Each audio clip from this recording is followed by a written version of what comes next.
to another episode of the Fanzone Podcast, your home for all things Bolton Wanderers, up the Trotters, the Northwest's #1 podcast. Hello, good evening, and welcome to episode number 68. We won off the magic number of the preview show brought to you by the Fanzone Podcast. And as always, we are sponsored proudly by Loving My Socials. If you want to know more about what Leanne does, all the social media work, creative work, marketing work, you name it, she does it. Head over to www.thefanzonepod.co.uk. Evening. And hopefully you all got the 7 o'clock memo. 11 of you have. 12. And Jake did. And Colin did. So happy days. Colin, are you well? We're all showing up. We're all showing up and we're all pulling in the same direction, aren't we, tonight? Pull you in the direction. Paulson. Everybody alike. I'm not gonna use the cliche because we use it all too often. Podcast royalty. It's got some bloke on from Lincoln who does podcasts and he's a bit good and he's got a lovely beard and gorgeous eyes and his name is Jakey Tong. Jake. Hello. You okay? Hello. Yeah, you. I'm good. I'm good, mate. I've been waiting all season to get back on here, genuinely. And I watched your episode last night, and I've messaged him privately, but I just wanted to have a word with your stat man. Go on. He called us a rugby team. He did. Yeah. So I've had a few stern words with him. Make sure he's got his facts in check for next season when we're back collabing again. When was the last time you came on? It'd have been December, wouldn't it? It would have. Well, actually, no, that's a lie because I always end up on here, don't I? Yeah. Was it the Shuey appointment one? Would it have yes. been that? Yes. You got me in that bug on? Yeah. Wonderful time to be alive. Yeah, well, it was at the time, but back down to earth with a bit of a bump, a bit of a reality check after, was it 6 losses in 8 games now? Yeah, that's right. Yeah, it's all gone a bit my Uncle Pete, hasn't it? Pete Tong. Of the Tong variety, indeed it has. So thank you for the 21. It's a bit of a low one tonight. Appreciate it's Easter Sunday and we're a bit early, but hey, to those who have joined us, Leslie, twice, Jordan, and the others who are not talking yet, I'm sure they will pipe up with comments imminently. Good evening and welcome to you all. So, without further ado, we will head into our first segment this evening. And as you know, it's a season so far. We're not going to talk about ours. So, Jake, get ready, mate.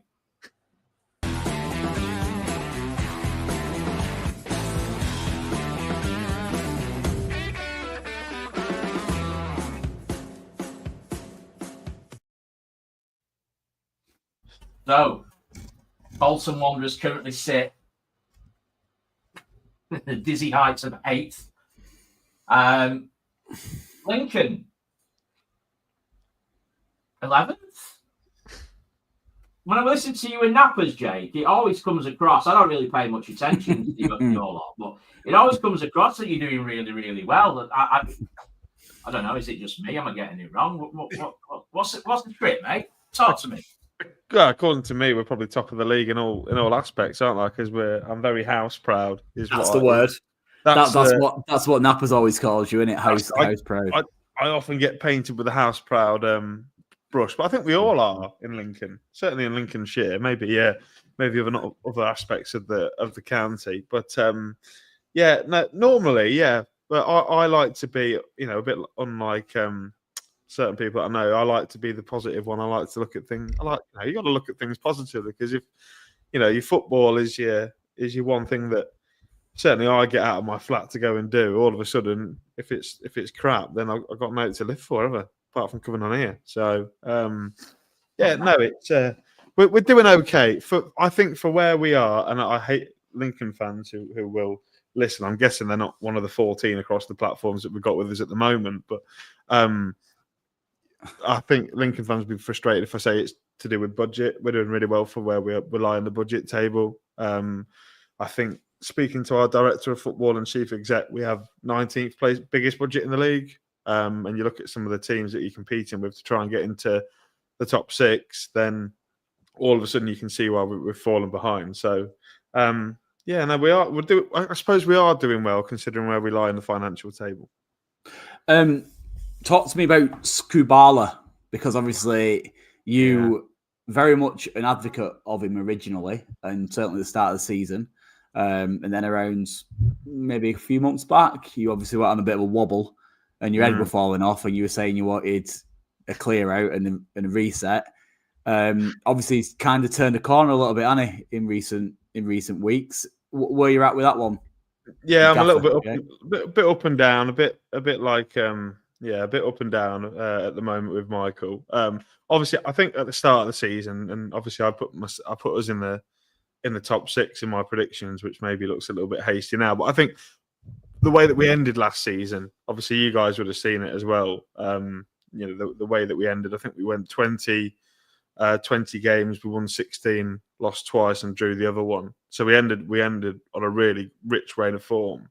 And going into the summer, the recruitment looked decent. We kept a hold of key players, the likes of Paddy O'Connor, Sean Rowan, Irahan, who I've waxed lyrical about before. So I'm a little bit hasty to do it on this podcast again because I don't want him getting sent off.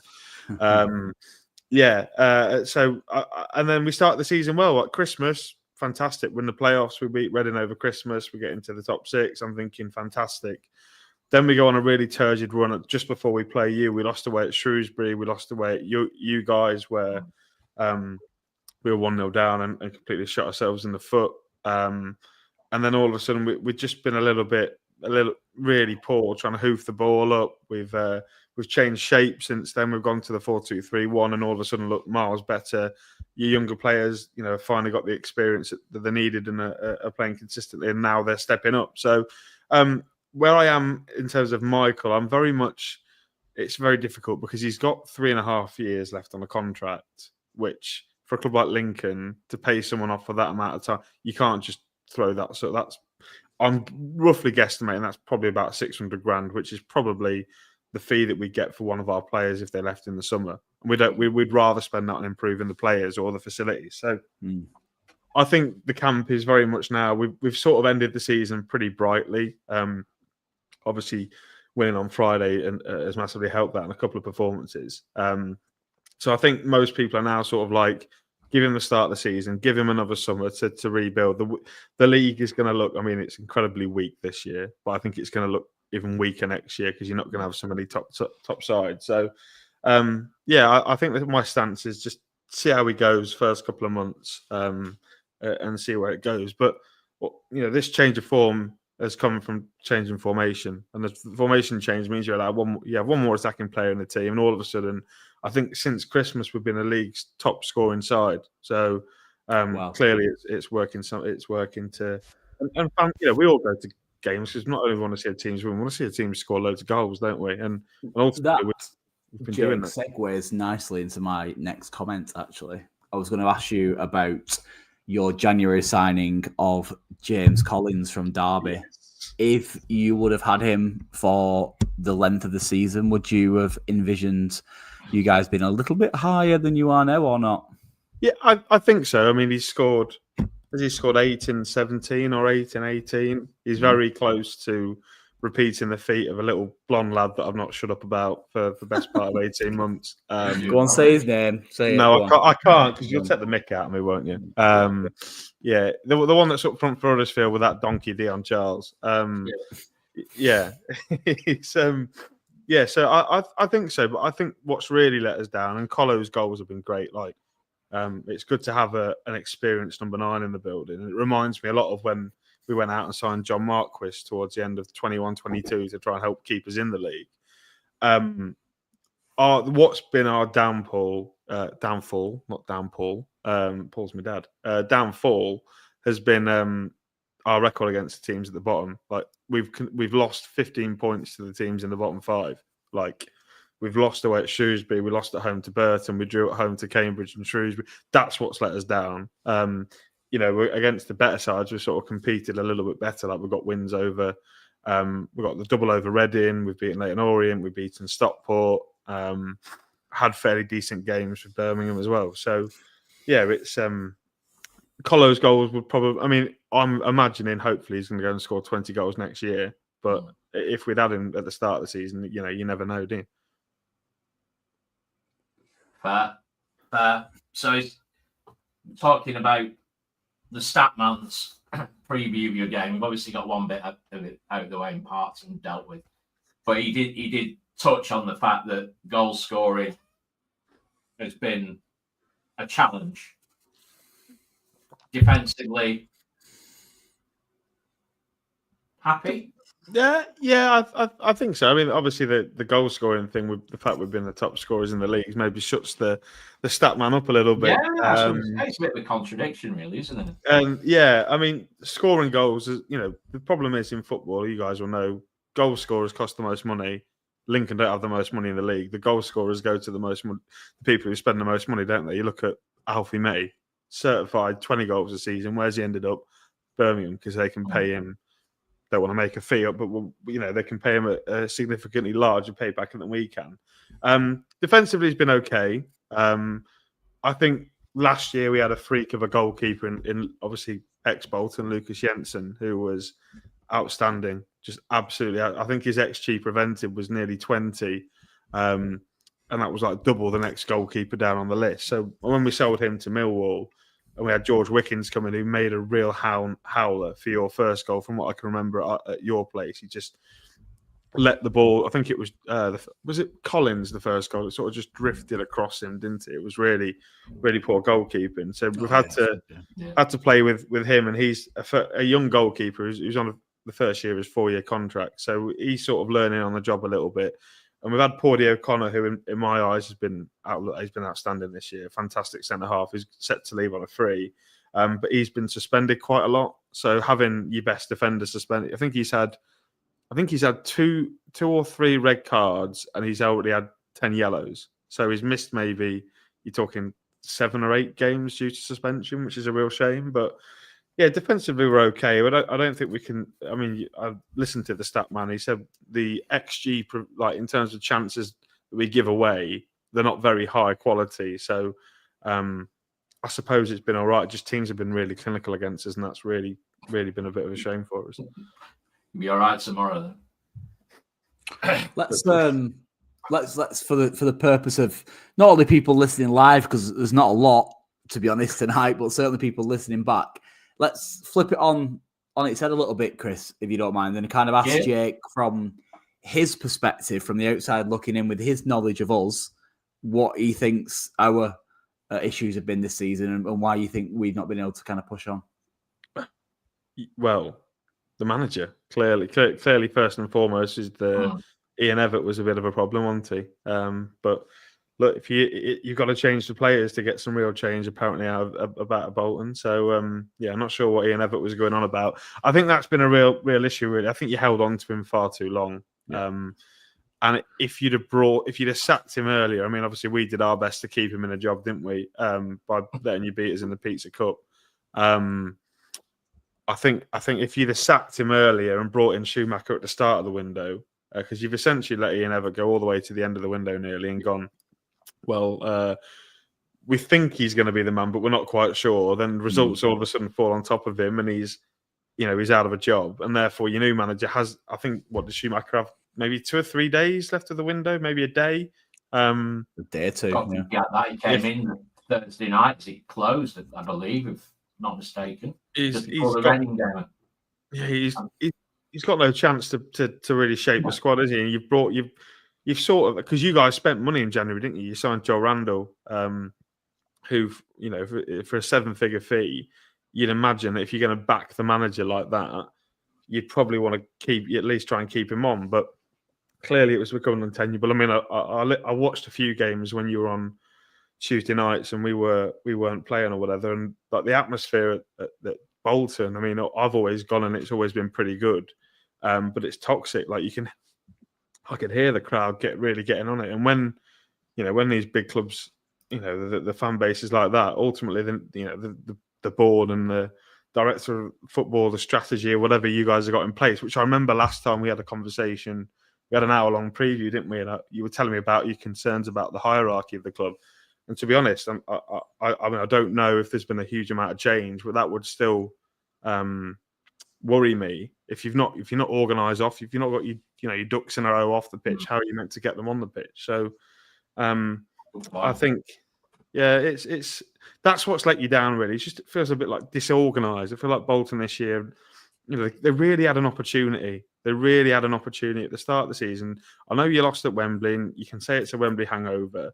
But I thought you were very arrogant that day, the way that you tried to play. And I thought if you got rid of Everett that day and built on the new, but you never did. You sort of stuck with him. It felt like, I mean, I've been in this situation before where you've got a girlfriend and she's not really the long-term one for you. You don't really want to be with her. And you're sort of like, oh, but what am I going to do if I get rid of her? What am I going to do? I'm going to be single again. I don't know. This part of my life will change. This part of my life will change. And it sort of felt like you just continue to do that until eventually something massive happened, like a fight or something like that, and it sort of just spiraled for you. So, yeah, it's a real shame because I had Bolton certainly in my top 4 this season.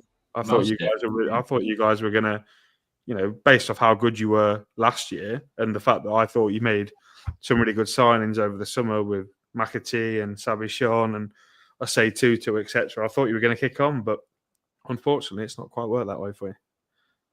It hasn't. Mentioning those names leads us quite nicely onto our next segment, because you will see tomorrow when we put the team sheet out, we're a little bit threadbare, to say the least, with academy players featuring against Wycombe, and I imagine there'll be more of the same tomorrow. So without further ado, we are going to jump into our injury update.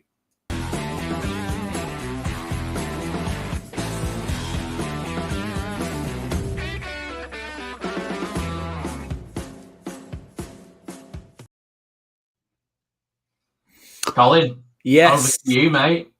Yes, it's an absolute nightmare of a situation from an injury front. I think we've got around 9 or 10 injuries ahead of the game against Lincoln, starting, I guess, from the back, being Owen Toll, who is due to return around the Peterborough game. He's out for tomorrow. We've also got Will Forrester, who is also injured as well. He's out for the season, of course. Sabi Sean, he won't feature tomorrow either. Aaron Morley, he's out for the rest of the season. Carlos Mendez Gomez is also out for the rest of the season with a pulled hamstring. We've got Jordi Osatutu, who played for the first 20 minutes against Wycombe and then went off injured. So he's likely to be out probably for the foreseeable future. We've got Josh Sheehan, who's also a doubt, a big doubt as well for the game. Probably more likely feature against Peterborough. We're really scratching around at the moment, aren't we? And on top of that, we've got obviously the 2 centre forwards who are essentially dead on the feet. In obviously John McAtee, I say centre forwards, they're not really centre forwards, are they? If we're being truthful, but John McAtee and Aaron Collins are dead on the feet and in need of a massive rest because Victor Adebayo's injured, and of course Keanu Tete isn't worth a carrot. So yeah, the list of injuries is pretty long.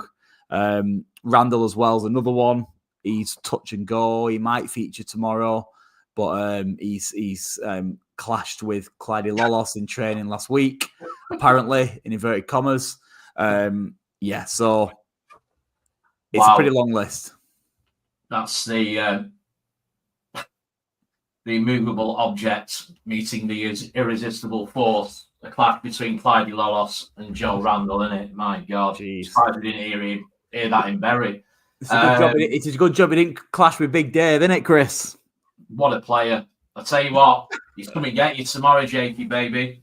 So watch out for Big Davey Lar.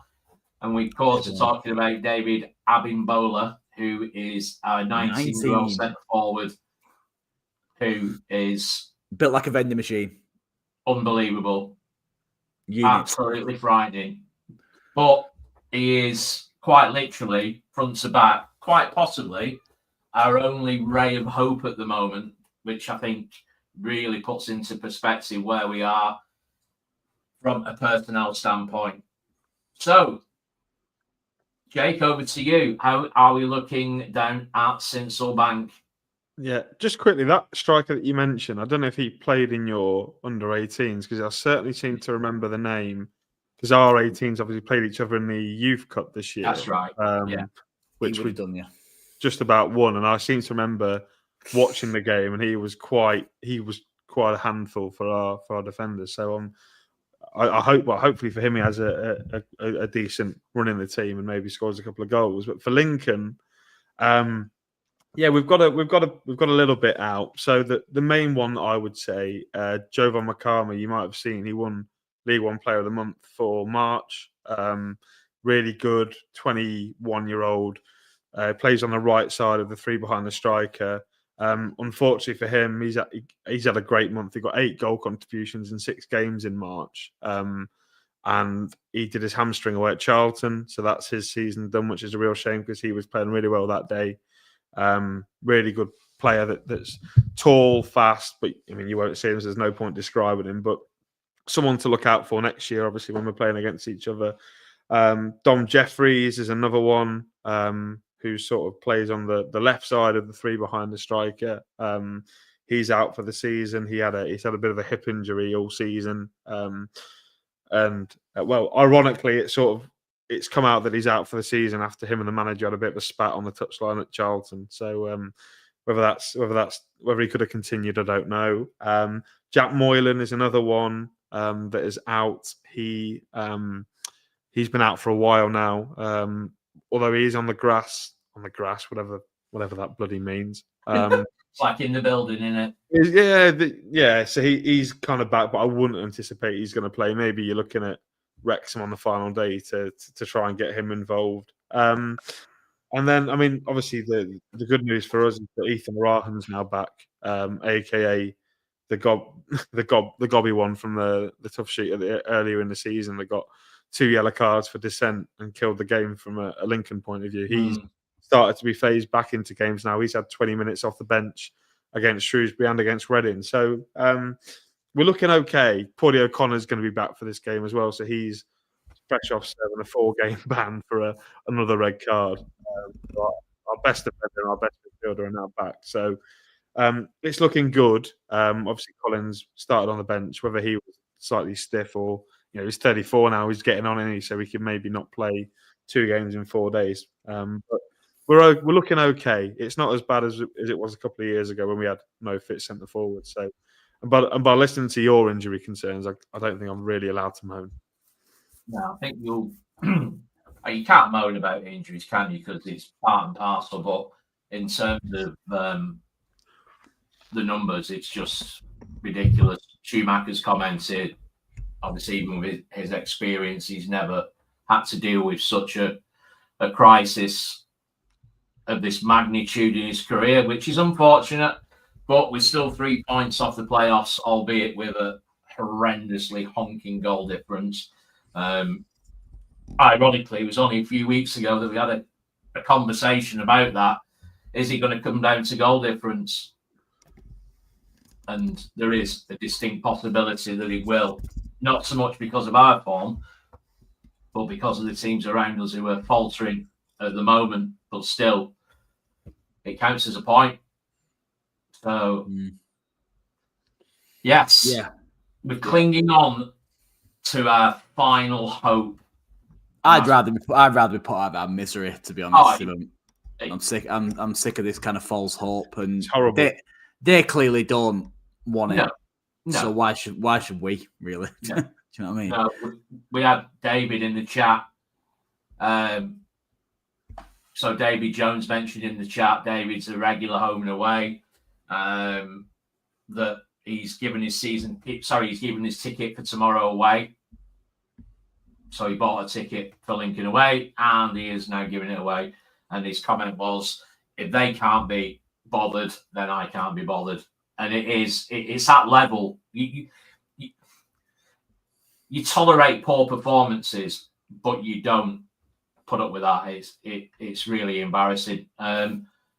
Interesting one. Jamie, good evening. Hey up, everyone. I'm new to this channel. I'm a Sheffield United fan. So we've got Blades in the chat. Fair dues. Welcome, Jamie. Thanks for joining us. Give it a like, give it a subscribe. Jamie, while you're here, son. Yeah.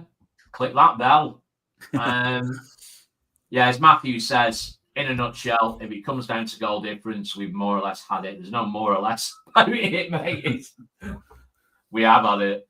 So we move on to what is always a difficult segment, but I think even more so. Thanks, Jamie. He said he's going to like and stuff. Cheers, mate. Much appreciated. Thank you for your support. It's always a difficult segment, but even more so now, we're up in the ante.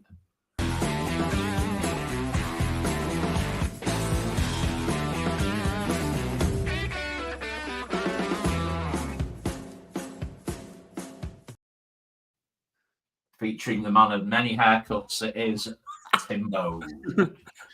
Great jeans as well. Absolutely belters.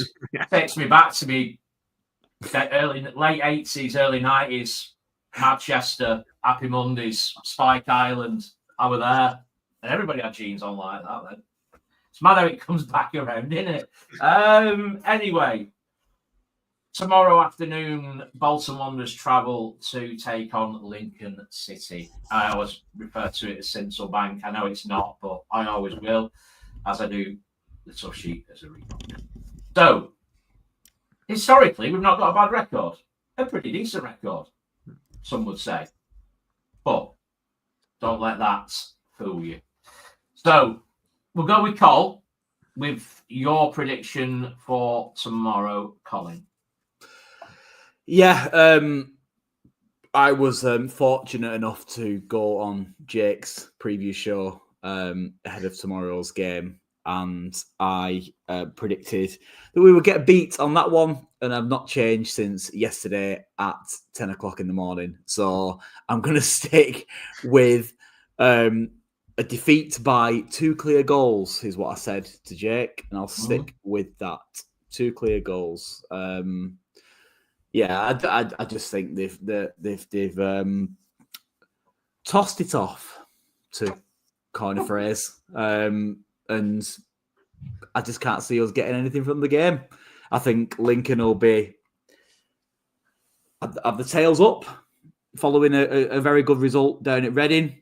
They've obviously got a couple of big games coming up at home in ourselves and Wrexham, which I'm sure they'll want to be the David that beats the Goliath, shall we say. The fans will be up for it. Got to get it in somewhere, haven't you, Cole? Yeah, of course, goes without saying. Well, listen, it's true. You're going to be buoyant, aren't you? You know, your fans are going to be up for it. I'm sure you've sold plenty of tickets. We're going to get sold out. Fair dues. We're going to get beat. So we're chucking 1,400 in the mix as well. So I hope, for everyone's sake, the majority of them people live further down south and travelling a little bit up north or across to get there and not traipsing down from Bolton. Yeah, it's a right tinker to get to Lincoln. Yeah. So Leslie agrees with Cole. Lose by a couple of goals. David Jones, Lincoln 2, the Lady Parts 0. I assume that's what he means.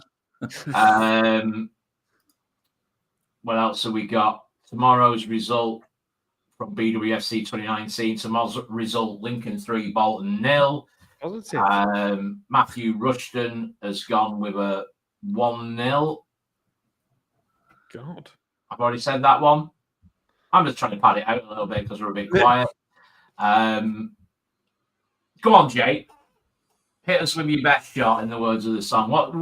What's your prediction for tomorrow? Well, it's a good job. My best shot, and I'm not playing for Bolton because it'd probably go back into the upper tier, one of the stands behind your goal. So, Good heavens. It's a good job I'm not playing up front feet. Well, maybe it might be better than Kian Atete because I am quite ruthless in five-a-side. What would I say?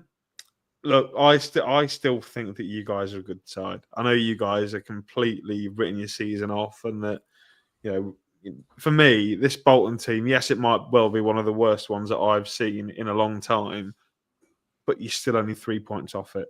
And I think that counts for something. I know you guys maybe don't hold so much value in it, but I think you guys got a really good opportunity. Ironically, as soon as I said you guys were maybe the dark horses for top two, you guys have gone on a bit of a bad run. So maybe it's my fault and not the players' fault. I foolishly said the same, mate. Yeah, so I think, and the name Bolton Wanderers, and you're talking about players here, but it's not hard for one of your very good players. Like you've got Collins and Sheehan, and you've got some really good. But McAtee as well always seems to score against us because he's a Grimsby boy, so he'll maybe expect a bit of stick tomorrow. But I think 1-1 is probably about right. That's where I'm sticking it. I think you'll come and get I think it'll be a pretty crap game by all accounts, but I think that maybe we'll go 1-up and you'll maybe peg us back with 15 to go and then try and go and get the winning goal, but it sticks at 1-1. So I think a 1-1 draw. I'd take a point against Bolton, to be fair, if you offer me now. Fair enough. Very detailed analysis and prediction there, Jake. Thank you. Leslie has said, feel sorry for those crazy fans who are going tomorrow, including Lou. She's mad. But we knew that anyway, didn't we? She is a bit bonkers. But yeah, it's hats off to everybody who's going tomorrow because, yeah, it's a bit of a trip and we ain't playing well. What more can you say, Chris? What more can you say? I'll tell you what I can say. I will tell you my prediction, and I am going to go for a Bolton win. I'm going to go Bolton 2, Lincoln 1. Whoa.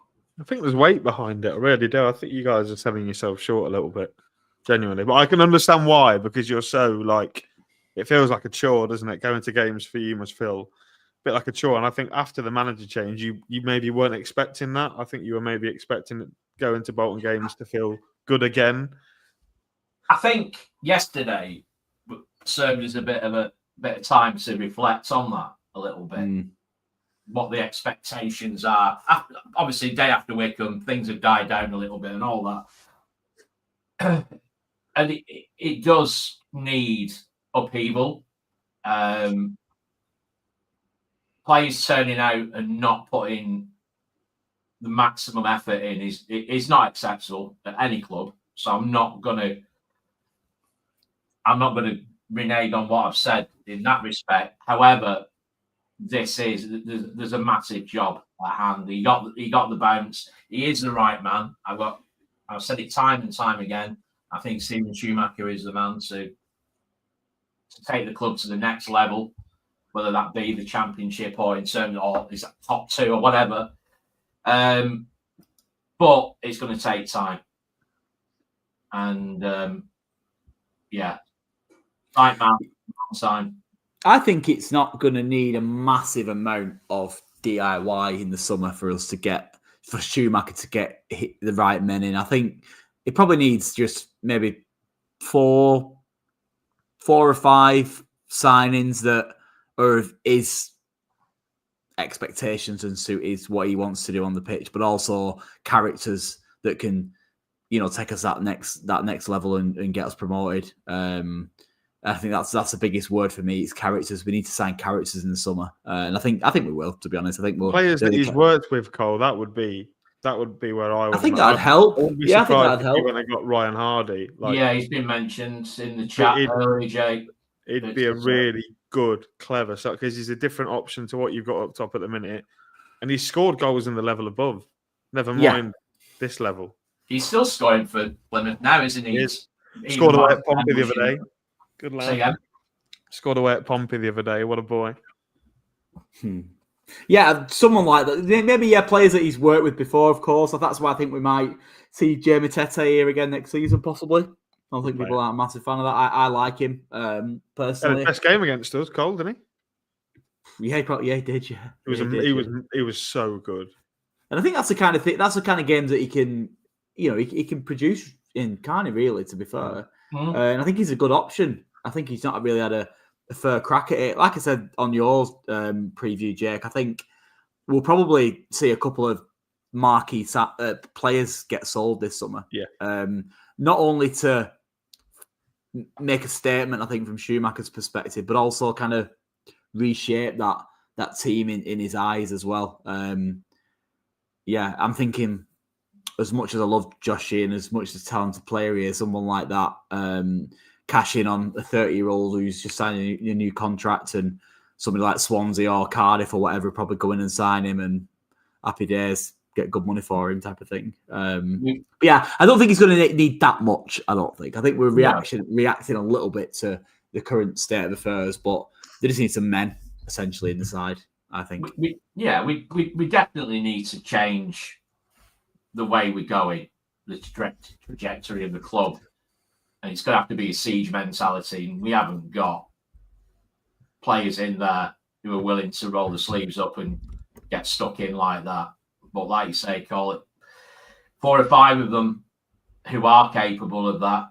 Essentially, gives you a new spine of a team. And that's what I'm looking at, Chris, a spine. Exactly, mate. That's what I'm looking at, spine. That's what it needs, I think.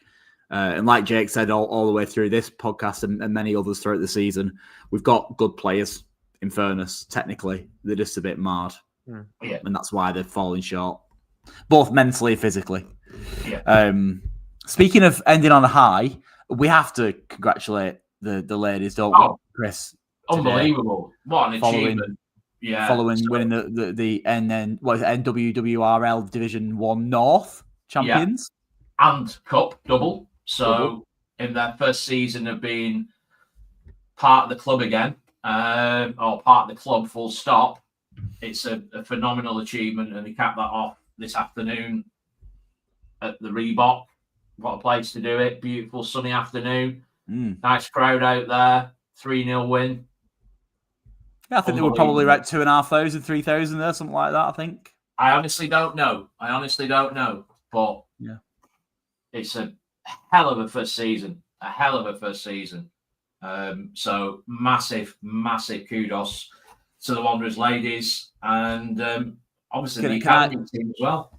Can I give a special shout out to one of the players, Erin Smith, who is my little boy's nursery nurse teacher.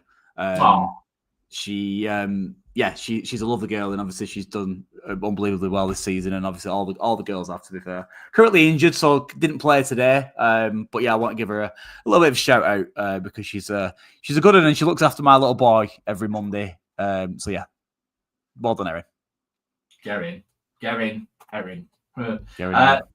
Leslie has said it's a my God. Now, doesn't this little nugget put things into perspective? The ladies' team or the women's team has a plus 100 goal difference, and there was 2,500 on. Now, when you consider that the senior men's team has a goal difference of -1, you do the math. So, absolutely, hats off to you. There's certainly a leaf to be taken from the ladies' book. So well done again. Less pressure playing in front of 2,500 than 22,500, isn't it? And they've obviously got a better mentality than the men. Clearly. So well done, one and all. So that wraps things up nicely. Jake, thank you. Always a pleasure. Never a chore. Thank you for coming along as always. We'll see you soon.